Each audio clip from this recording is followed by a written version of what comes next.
This summer, I visited Yellowstone National Park for a couple of days. Here's a look into my second day there. The primary destination of the day was the Old Faithful water geyser. Along the way, there were some great excursions.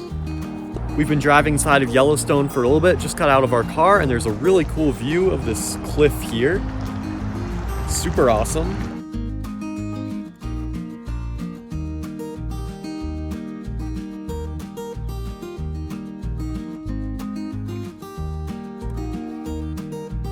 After the mountain lookout point, we headed down Firehole Canyon Drive.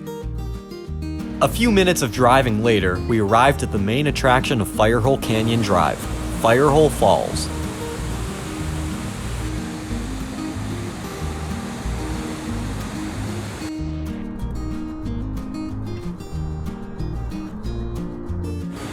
The waterfall was such an enjoyable sight to see.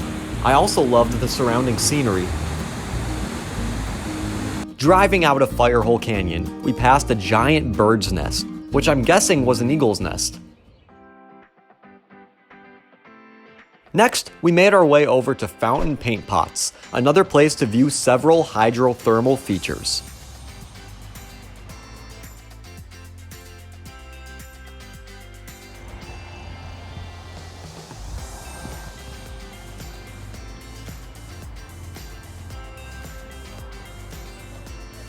Fountain Paint Pots.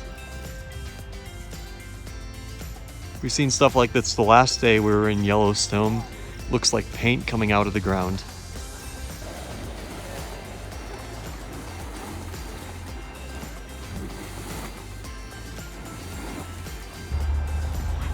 I think there's a water geyser up there, or something like that. It's exploding. My favorite part of this boardwalk was the volcanic tableland. All the steam makes the environment look like some sort of Star Wars planet.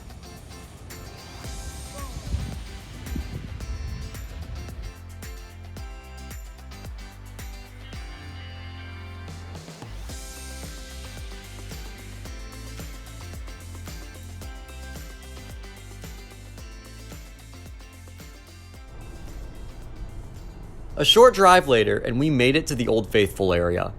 Before going to the water geyser, we spent some time looking around the Old Faithful Inn, a historic hotel in the area, which opened in 1904.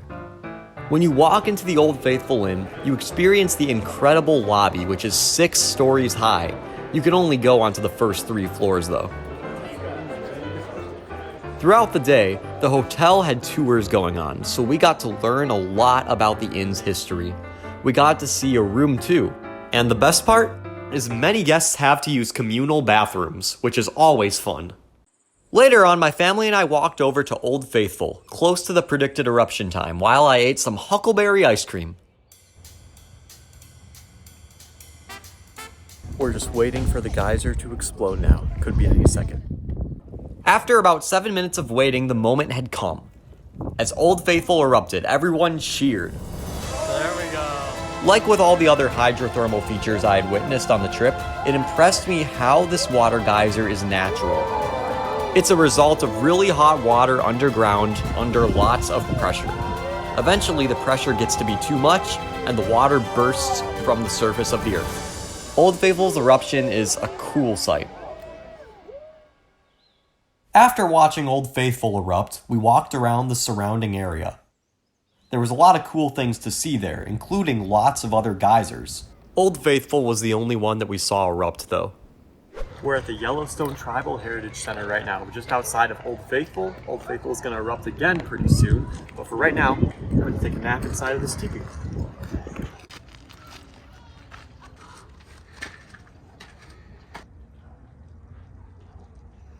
After an hour of looking around, Old Faithful was about to erupt again. And this time, the water geyser kept on teasing us. Over and over again, little spurts of water would come out of Old Faithful, but nothing huge. After waiting for what felt like forever, Old Faithful actually erupted. There we go.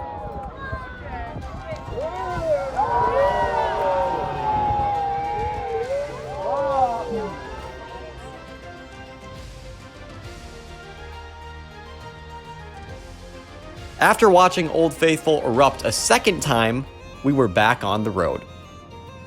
On our way back to Yellowstone's West Gate entrance, we walked down a path to the Grand Prismatic Overlook. This is the third largest hot spring in the world. Like a lot of things in Yellowstone, it felt like it was from a sci-fi movie. After finishing up at the Grand Prismatic Overlook, it was back to the West Gate of Yellowstone. Thanks for watching, everyone. If you haven't already, feel free to subscribe to Imagination Studios to stay up to date with my latest content. Have a great day, everybody.